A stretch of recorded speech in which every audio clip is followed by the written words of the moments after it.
I want to tell you something about our section in the department, in the Faculty of Architecture of Delft University of Technology. And I will tell something about the teachers' and students' perspective on the matters we are dealing with, because I'm teaching students how to deal with projects. Well, this is the name of the section, and this heritage and architecture, we want to concern, the most important, I think, is design. Design is what it's about. We are having a lot of students and they want to become an architect or urban planner. And so we teach design, but in the design, with heritage and architecture concerning technology and cultural value are very important. We need to be aware of it, and a lot of times the project starts also with technology, and also in the end you have to elaborate the design, but also technology mostly guides what are the possibilities of an existing building. And cultural value is very important to understand a building, to know the history and the story behind it. So these three things are continuously involved in our education and also in the research. So we have an organization, we have a research program, and we are dealing with education. In the organization we have 3 full professors and sometimes some guest professors. We have a professor on design, heritage and design, heritage and technology, heritage and cultural value. And Paul is the professor of heritage and cultural value. And we have approximately 20 persons of staff, teachers, researchers, etc. The research program is organized together with the Department of Architecture History, and is called Design and History. And education is design with history. So history is an important matter in this. I will focus on the education, but first of all, the Delft University of Technology is one of the 3 universities in the Netherlands about technology, technical university. So there are universities of technology in Delft, Eindhoven and Twente. And architecture you can study in Eindhoven or in Delft. And we have on the whole university almost 19,000 students in 8 different faculties. And the Faculty of Architecture is now, since 2008, housed in this building, a former laboratory and also head office of the university, and the building of the 1969 has been destroyed by fire in 2008, and then we moved to this building. And it's a very good example of dealing with heritage and architecture. We redesigned it with beautiful spaces, and it works very well as Faculty of Architecture for design. In our faculty, we have different departments. We have staff and the dean, etc. But there are 4 design-based departments, and we also have an institute of more concerning research. That is here mentioned with OTB, but this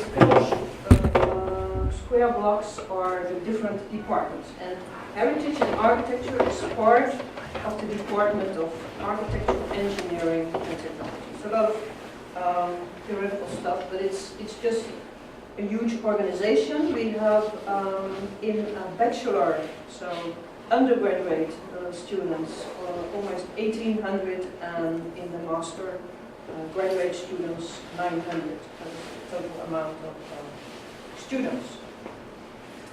We have a very broad undergraduate program, Bachelor of Science program, and all different departments are involved in this. I don't specify that in detail. After 3 years of a bachelor studies, you can continue with the master program. That is 2 years, and you start to specialize in architecture or real estate and housing or urbanism, and you have in the final year your graduation studio. So that is on one topic. You have a design and research project. This is our perspective and plan of our education. We start small, but to start to be aware of monuments and existing buildings. And in the end, where it's signed Master 3 and 4, that is the graduation studio. And here you need to deal with research and design to manage your whole final design graduation project. This is different courses we provide the student with in their first year of their master, and this is in the graduation studio. I just want to mention that the red program is concerning research, theory and cultural values. The blue is the design and the green is the technology. So these 3 aspects are concerning the whole year of your graduation. Heritage and architecture in this final stage of your education, in the graduation studio, it's about research and design. And the research is focusing, it differs from the topic you choose, which studio you have. So that is also why I will show you 3 different projects. But some are more in morphology, more about monuments and value assessment and cultural values. And it's also concerning the mentality. You try to develop yourself as an architect. And well, this is necessary. We mean it's necessary to start and to work out your design. The design is on urban level, on architectural level, also on technology. We elaborate the design until the details, how it's being made and constructed, and also climate design belongs to it. And you justify yourself and you take position as an architect in the end. So you deliver in the end a design, architectural and technological. You have a research report, analysis reports, and you make a position paper in the beginning and a reflection paper in the end. So to give an idea how the whole project has been worked out, and after a year of work, what you were thought in the beginning and how you think in the end you have done, and what others also think about.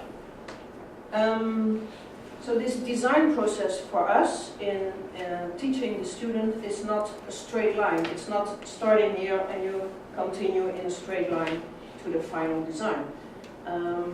It needs a lot of research, and but it is also not that the research is a kind of escape, an emergency exit for not designing. You really, so you can do a lot of research and a bit of design, or only design and think, oh, research is not necessary. We think you have to mix and to use the research to elaborate your design.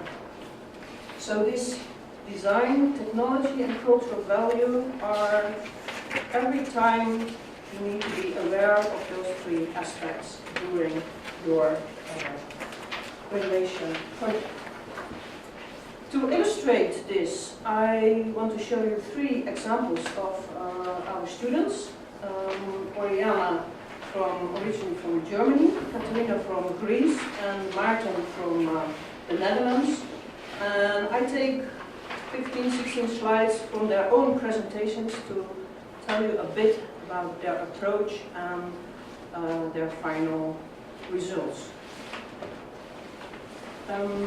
This is a scheme we present to the students and they can use to work out in this year time what they deliver and what are very important issues when they are presenting. So we have 5 presentations, and they have a conceptual design, elaborated design, and a final design. But also you'll see in the end the graduation report, and in the beginning the assignment. So they have to deliver on different weeks and different stages in the project, different documents, and that helps them to keep on track, and also the teachers to say, okay, you deliver this and we can discuss, and then you can go on with the project.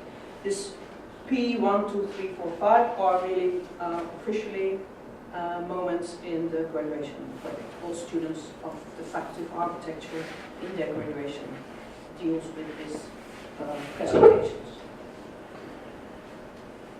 Oriana Kramer did a project in The Hague, and it was concerning post-war, also 1950s housing ensemble, and she wanted to transform this block and in regarding the private zoning. I will explain more about it. This diagram shows the urban structure of this kind of urban landscape, and the blocks are approximately 4 floors. There are no elevators, there are only staircases, and there are apartments. A lot of this kind of buildings and housing blocks are existing in the Netherlands. All students are also starting with a research question to say, okay, I want to solve this problem, or I want to emphasize this subject. And she wants to, I will read it, which architectural tools can alter the transition of public and private within Moerwijk's housing blocks, so that is this housing project, in such a way that the identification and thus the participation with the collective garden is improved. And the collective garden is the space in between 2 rows of housing, and it is used collectively or ritually. In her research, it was much concerning the site and also a lot of social aspects, but it was very hard to define positive aspects in this kind of assignment, in this kind of situations. There were a lot of negative aspects, so also the research embodied a lot of negative conclusions. And of course a lot of social aspects are very important when you want to redevelop such a housing area. And but it's like bottom up, and the neighborhood has to get involved in the redevelopment of such a project. This is her scheme to organize her project in time. Also, you see again this presentation points in the calendar, and also how she is focusing on research and design. It's kind of schedule for herself.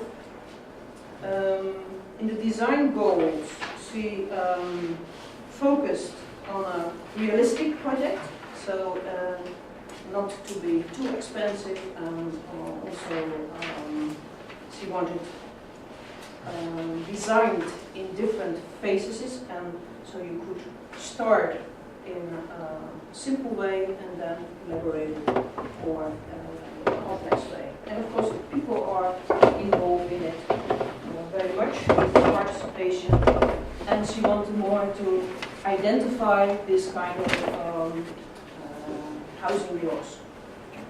I think she was able to turn around the negative conclusions out of the research in very positive improvements in this block. So when you have a lot of negative comments on such a location, it's very easy to put some positive design tools in the end. It's step-by-step developed, so she can build up it in more different stages. But in the end, it is very hard to make clear how important this kind of redevelopment is in the Netherlands. It's concerning a lot of these housing projects with large numbers in the Netherlands, and it's still not so done and well known at this moment. So I'll show you some pictures. This is what the original shape of these courtyards were after finishing, and this is how it looks today. And so the blocks are insulated from the outside, and it's a kind of, well, it's public space, but it's not used so frequently. This is also a picture of how you can find these gardens nowadays. She wanted to have these gardens open from the side, still visible, to connect also the staircases from the houses to this garden, and she also added volumes on the ground floor on the houses to use also the garden, public garden, and introduce some private gardens. And so this is the design possibility for a whole block.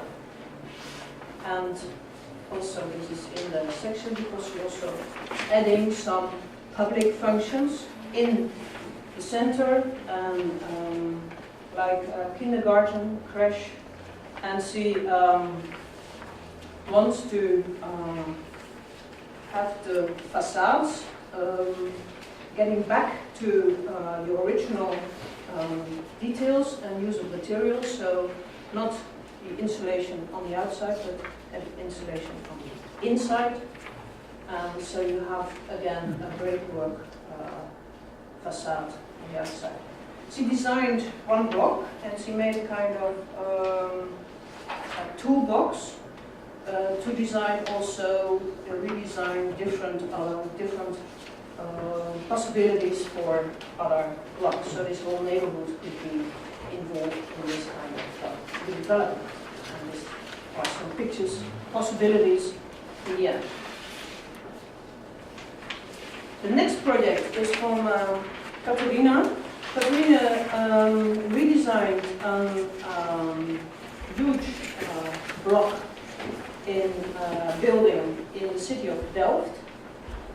It's called the Armamentarium, and it's a former building for the army of Delft to store a lot of stuff. It's been in use as an army museum for quite a while, and at this moment it's empty, and they're searching for new use and new developer to reuse and to revitalize this site.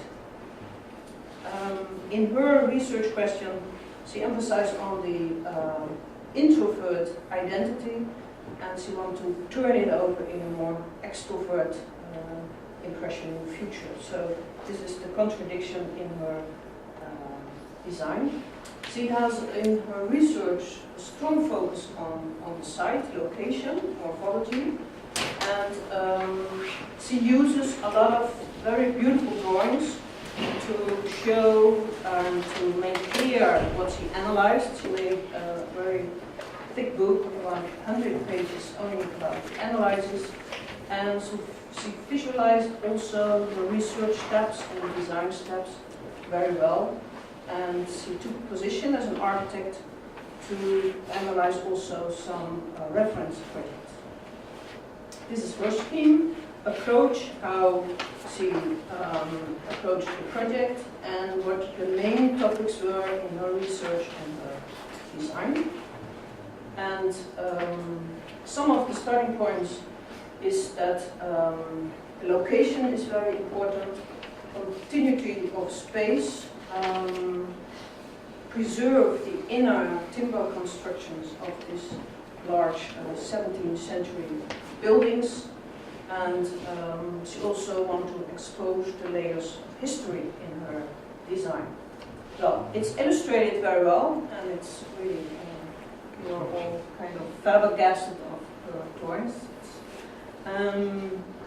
She did a lot of analysis, a lot of effort in it. She elaborated design from a huge urban master plan till the smallest details in technology, and but on some ways she made also a decision to construct or to introduce a new bridge to connect the building with the urban fabric of the city of Delft, and well, that gave some discussion also with the teachers. Is this the right solution? So this is her way of telling how she did this, the different steps in her design, and this is her summarizing sheet of the starting points from all the analyses she made. And she said, okay, I'll put it on one page, and these are the most important things that I take with me in the design. And the two buildings she studied as references are from Italian architects, is the Palazzo Vecchio from Scarpa in Verona, and Murato, yes, the Murato in Florence from Renzo Piano. So there's a monastery, a prison, and now it's a housing project. Very interesting project. This is the way. In the black dot, there is the location of the project, and she wanted to. Looks like a telephone. どうですか？左下の方にスイッチがあって。Yes, it's a telephone. Well, this is the location, and so this is the inner city, the medieval inner city of the city of Delft, and this is more outskirts later on developed. And you have to turn it. The north side is on the. Yes. This one. Okay. Thank you. So she wanted to connect also this modern medieval city part to the southern part of the city of Delft. And you can see also, this is the location of the project. She also wanted to make this connection and this connection. And the railway station is here. It's now here. And here the plan is more worked out in a master plan, and here is a 3D version of it. And here you can also start to see this bridge connecting through the courtyards who are being reopened, but covered with this solution. Well, floor plans, sections, 3D impressions, interior, one of the courtyards, smaller courtyards. The climate design, how things for heating and cooling, ventilation, and also in the details of the house. The final project I want to show you is from Martin van Kesteren. He is from the Netherlands. And he did a project on the called the Hollandse Schouwburg, so it's the Dutch theater in Amsterdam, and it becomes a Shoah memorial and museum in Mokum. Mokum is the Jewish expression for Amsterdam. And he tried to make this place a place to remember all the bad and good things that remembers us on this location. So he asked himself, is it possible to create a place of memory and a museum in Mokum, Amsterdam, that is linked in an intrinsic way with both some of the most beautiful and some of the most horrible moments of Jewish life in the Netherlands. And because this theater was in the Second World War, the place they gathered the Jews to transport them to the concentration camps in Dachau and Bergen-Belsen, etc. So it was the final place for them to be in Amsterdam, that they got lost and destroyed. And there is now a little memorial and a small museum that they want to have a bigger one in Amsterdam. The research is very much on the situation and location in Amsterdam, but also a very theoretical approach on memory and on the way the Jews were living in Amsterdam at the time, and also how this place could be elaborated in this museum. He made also every step he took, he put in a kind of diary, a log book, and for instance, when he was looking for the height of a pedestal, he was making these photographs, and it's all put in this book. So it's really good to have also as a teacher to be aware of all the steps and decisions someone has to take. These are elements and themes out of his research, and they guided him in the design about light, about Amsterdam, memory, resonance, and these are also, you will see that back later in his thematical drawings. He documented the process very well. The design was driven by the results of the research. He elaborated the design of the building to the smallest details and the use of the materials. But it was very hard to present and to really express the sensitivity of his design in his drawings and his models. That is sometimes very hard to express. So this is his work. The location is here. This is the medieval city of Amsterdam. This is the canal zone that now is World Heritage, and then Amsterdam is spreading over this wall. The building it concerns is this building, and this was the theater, and this is when their visitors, this was already during the Second World War, of course. The original theater had this shape and this full facade, and you will see the difference here, how it's nowadays. So it lost some of the decoration, and also this part is completely destroyed. And there's only a small remaining of the tower of the theater, and this is a place of memory at this moment, and here is a small museum. But most of it, it's not there anymore. And this is this place on the garden. On the opposite side of the street, this building is there. It's a former school, and it's empty now, and he decided to make the museum in both of those buildings. opposite side of the street. These are all themes and elements from the research that are used in the design. The Jewish life in Amsterdam is very important, was very important, and still is important in this neighborhood. Like you have the Portuguese synagogue from 1675, and it's still there, very important building, restored very well, but still in a very original shape.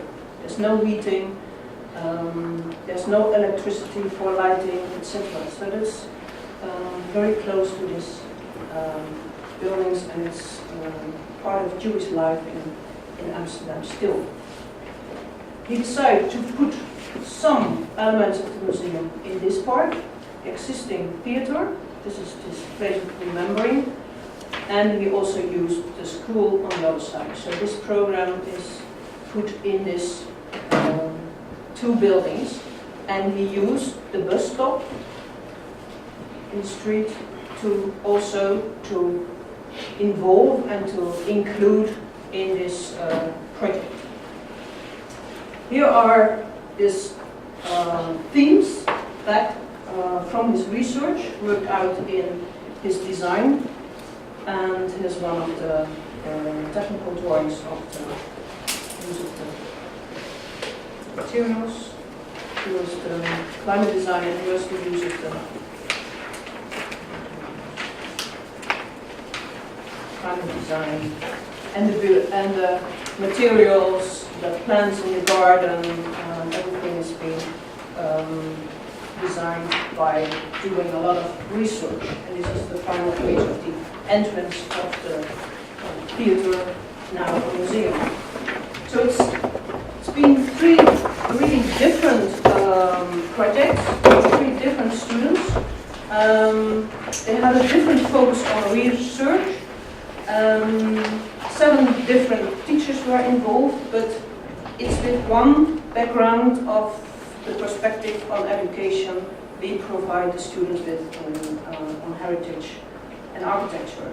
And we think heritage-related design needs to be driven by research. It's really two things that merge in your graduation project. So my thanks to these 3 students to show you their work, and my special thanks to the people of KIT and Kyoto Institute of Technology and Design Laboratory to give us the opportunity to be here today. Thank you.